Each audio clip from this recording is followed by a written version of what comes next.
نحمدہ ونصلی علی رسول الکریم اما بعد فاعوذ باللہ من الشیطان الرجیم بسم اللہ الرحمن الرحیم۔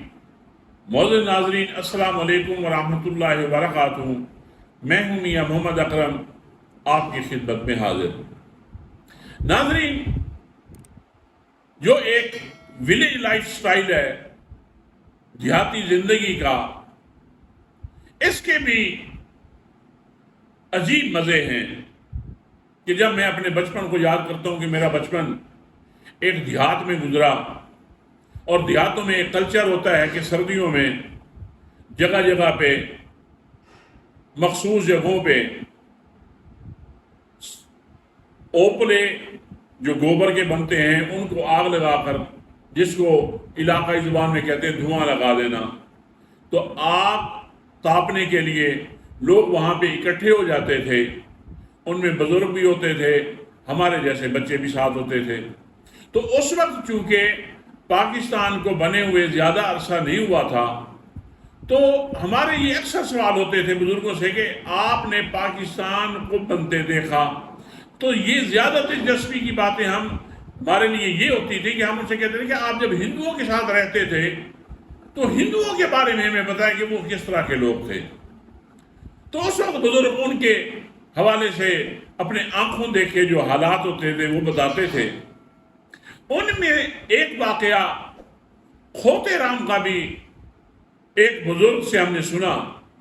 وہ فرمانے لگے کہ ہمارے گاؤں میں ایک کھوتا رام، یعنی کہ نام سے ظاہر ہے کہ وہ ایک ہندو تھا، لیکن وہ عجیب مزاج کا ہندو تھا کہ ہر وقت وہ ہوائی قلعے بناتا رہتا تھا، تخیلاتی بہادری کے مظاہرے کرتا رہتا تھا۔ اس کا یہ ایک ایسے سمجھے کہ اس کا شوق تھا، اس کی ہابی تھی کہ وہ جہاں کہیں بھی جاتا اپنے جھوٹے بہادری کے قصے سناتا رہتا، لیکن حقیقت میں وہ اندر سے انتہا درجے کا بزدل تھا۔ ایک دفعہ یہ ہوا کہ اس کی شادی ہو گئی۔ جب شادی ہو گئی تو اس کے ذہن میں طوفان اٹھا کہ میں کس طرح اپنی بہادری کے حوالے سے میں اپنی بیوی کو قائل کر سکوں، میری بیوی مان جائے کہ میں بہت بڑا بہادر آدمی ہوں۔ تو شادی کے 2-3 دن گزرنے کے بعد وہ ایک بہت بڑی ڈانگ لیتا ہے، اور بیوی پوچھتی ہے کہ خیریت ہے، یہ ڈانگ وہاں اٹھا کے کہاں جا رہے ہو؟ تو وہ کہتا ہے کہ تمہیں نہیں پتا یہ میرے روزانہ کا معمول ہوتا ہے کہ میں اتنے مسلمانوں کا قتل کرتا ہوں روزانہ۔ اور وہ اپنی زبان میں کہتا ہے کہ موسلے، مسلمانوں کو موسلے، میں روزانہ اتنے مارتا ہوں۔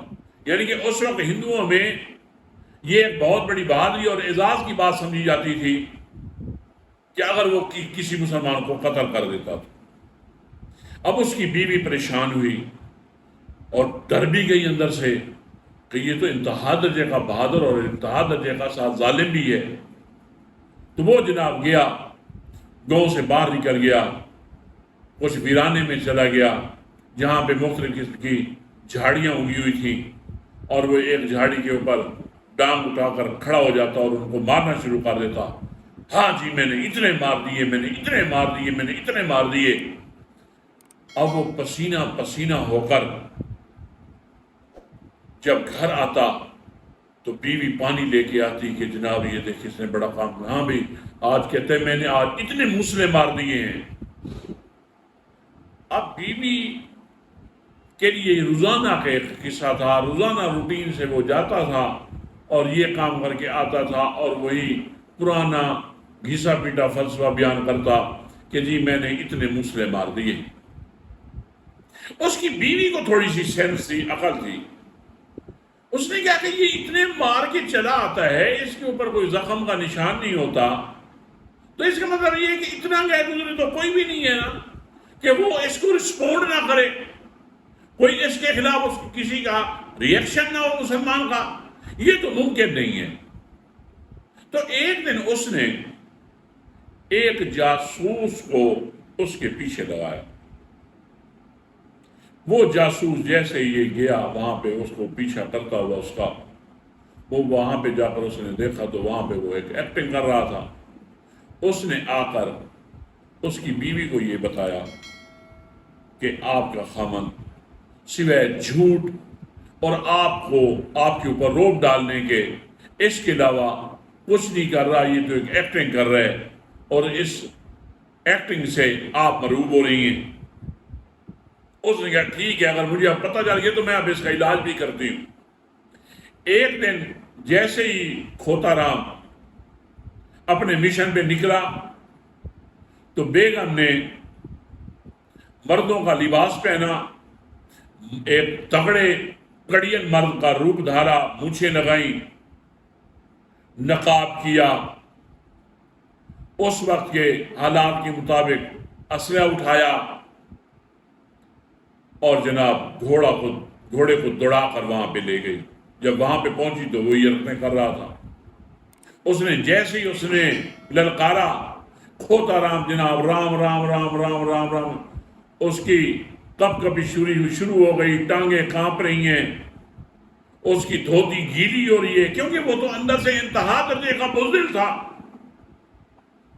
اس نے جناب اس کو ذلیل کرنے کے لیے اسے کہا کہ اب جناب آپ ناک سے لکیریں کھینچیں، کان پکڑے، مرغا بنوایا اور اس سے توبہ کروائی کہ آئندہ وہ اس طرح کی حرکت نہیں کرے گا، اور اس کو مزید ذلیل اور رسوا کرنے کے لیے اس نے ایک اور حرکت کی کہ اس نے رفع حاجت کی اور اس کے بعد اسے کہا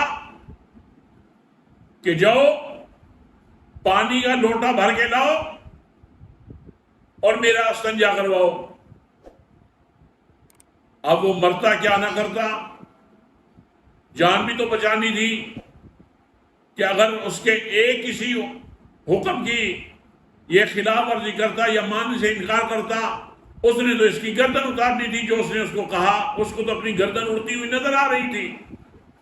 اس نے لوٹا بھرا، اس کو طہارت کروائی، طہارت کروانے کے بعد اس کی بیوی گھوڑے پہ بیٹھی، گھوڑے کو دوڑا کر گھر پہنچی۔ گھر میں آ کر پھر اس نے بھیس بدل لیا اور اس کی عام جیسے ایک بیوی ہوتی ہے اسی انداز میں اس کا استقبال کیا۔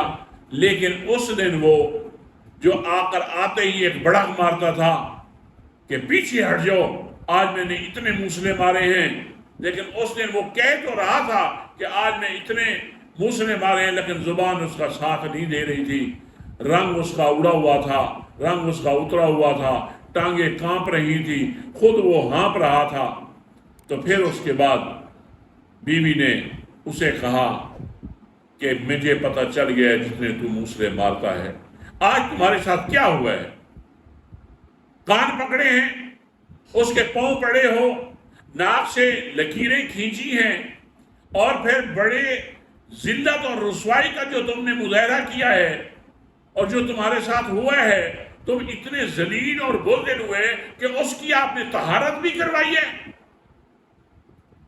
تو وہ کانپتے ہوئے کہتا ہے کہ بیگم جب تم یہ بات کر رہے ہو تو مجھے بھی اب اندازہ ہو گیا ہے، مجھے اندازہ بلکہ اسی وقت ہو گیا تھا جب میں اس کی طہارت کروا رہا تھا، کیونکہ وہاں مردوں کے جو اعضاء مخصوصہ ہیں وہ مجھے ٹٹولنے سے بھی نہیں مل رہے تھے، تو مجھے اندازہ ہو گیا تھا کہ بغیر ان اعضاء کے وہ کون ہے جو مجھے ذلیل کر رہے، وہ تم ہی تھی۔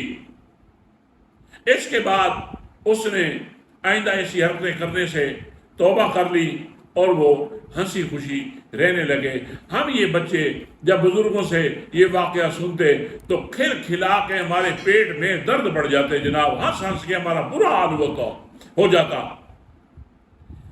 تو یہ جو پچھلے دنوں میں مولانا فضل الرحمان صاحب کا بیان آیا ہے کہ عمران خان کو میں نے زخمی کر دیا ہے، عمران خان ہی ایسا شخص ہے جس کے سامنے میں لڑ سکتا ہوں۔ میری مولانا صاحب سے گزارش یہ ہے کہ ایک دفعہ آپ الیکشن ہونے دیں،